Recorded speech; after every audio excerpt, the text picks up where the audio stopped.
I'm Darren with Akshon Esports, and this is Akshon Recap, the show where we highlight various ongoing stories within the Overwatch esports community. With the Overwatch League offseason in full swing, teams have begun to announce the release of players from their Season 1 rosters, as they look to rebuild for 2019 and give their players a shot at signing with a new organization. So without further ado, let's dive into the news. On August 31st, the Boston Uprising announced the release of Kallios, Avast, and Snow, three players who barely saw any playtime in comparison to the main starting six. While the three players may have not had a visible on-stage impact, it is believed that they contributed in their own ways behind the scenes during practice, and were a part of the Uprising's underdog journey from the start of Stage 1 to the ending of the regular season rankings in 3rd place. Regarding the announcement, team owner Chris Huck-Loranger said, quote, "Each of these players were a key part of our inaugural season, and I want to thank them for their contributions and hard work. We wish them the best of luck and look forward to seeing where they go from here." But that wasn't their only announcement.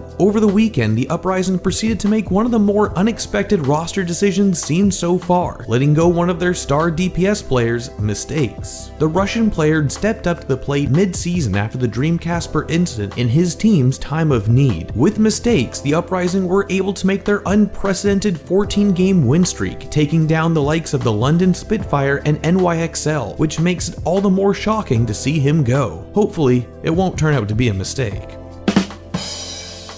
Other than the shock and Uprising, several other teams have also announced their own player releases, in addition to coaching staff ahead of Season 2 of the Overwatch League. As the most drastic, but probably least surprising of updates, the Shanghai Dragons are rebuilding almost from the ground up after dropping 8 of their 11 players. Altering, Freefill, Five King, Roshan, Zushu, Addo, Sky, and Damon will no longer play under the Shanghai banner, which leaves Geguri, Dia, and Fearless as the only remaining members from the inaugural season roster. The removal of 7 of the 8 aforementioned players is understandable, as the organization has likely recognized the need for an overhaul with new talent after their embarrassing 0-40 record. However, for Addo, it appears that he did not part ways on necessarily good terms. As a player who was brought in mid-season alongside Sky, Geguri, and Fearless, Addo was thought to be one of the team's top 3 players. Following the news, he stated on stream, according to a translation courtesy of Twitter user Anna's Tallmass, quote, "One thing I want to say is, I want them to rue the day they let me go. They've made me really determined." Despite rebuilding the team, it's uncertain who they will look to sign for the upcoming season. For the Seoul Dynasty, after the signing of Fissure, the organization has also undergone changes to the coaching staff, an area that many fans have blamed for the questionable player drafts and role swaps throughout the inaugural season that ultimately resulted in an overall underwhelming and disappointing run. KDG will be joined the Dynasty as the head coach, and Shangun as the assistant coach following the departure of Beast and Always Ove, who were released earlier this summer. Seoul Dynasty's Chief Growth Officer, Arnold Hur, commented on the coaching changes, stating,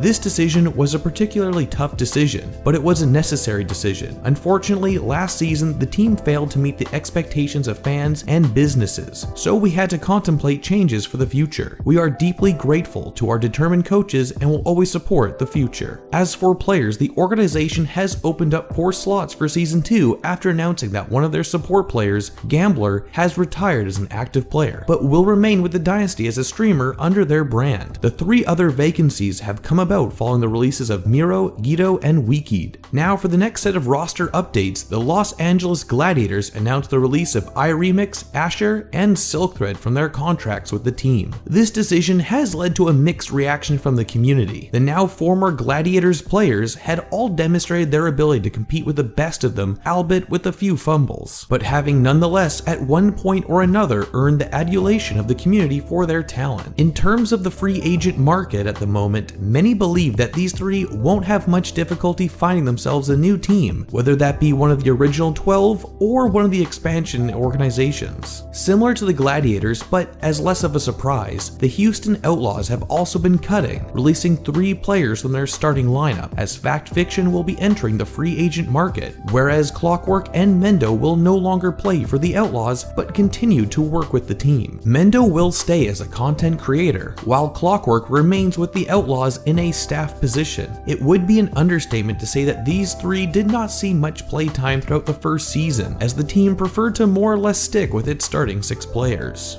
But yet again, another set of 3 players have also parted ways with their team, as Dayfly, Shadowburn, and Joe Meister have also entered the free agent market after being let go by the Philadelphia Fusion. A move that was anticipated, as these 3 did not see much play throughout the season, with Shadowburn having seen most of his playtime in Stage 1, and basically whenever EQO was indisposed. As for all these announcements, we wait to see where these players could possibly go. Next up, the NYXL had a few announcements of their own, as they have mutually parted ways with their assistant coach, Wizard Hong. Following the announcement, Wizard Hong posted a tweet expressing his appreciation for the management and players of the NYXL, in addition to stating that he is open to offers from other teams, but shortly after, has apparently already found a new team. In addition to one of their coaches, the team has also parted ways with their long-standing tank player, Janice, who has been with the team since their days as LW Blue. Over the course of the season, Janice was the focal point of criticism as one of the weaker members of the NYXL, who occasionally made questionable plays in what was typically a well-oiled machine of a team. Given how his fellow main tank Mano and flex player Meko took up most of the defensive duties on the team for a greater percentage of the season, it is suspected that this move was in his best interest if he desired to have more time on stage as a member of a starting lineup on an organization looking for a main tank. The Dallas Fuel also had an announcement of their own today, with Coco moving to a coaching role, with Chips being the only player that has been released from the team. Everyone else, such as Taimu, Effect, and Mickey, have been re-signed for Season 2. With reportedly 6 expansion teams joining the Overwatch League for 2019, there are plenty of opportunities for players and support staff alike to find employment within an Overwatch League franchise. It is also interesting to note that while some teams have decided to forego having their players drop down to their respective contenders team and build themselves up in the Tier 2 scene, there could be others that have opted to move some of their players to and from their contenders lineup this offseason. These roster changes are ahead of the September 9th deadline, which is this Friday, where teams are able to negotiate with Overwatch League and contenders players for Season 2 signings, and on September 9th, all unsigned players will become free agents. Then during the September 9th to October 7th window, expansion teams will be able to sign these free agents to help them meet the 8-player roster requirement. Come October 8th, the opportunity will then be open for any remaining unsigned talent outside of the Overwatch League and contenders to have a shot at going pro.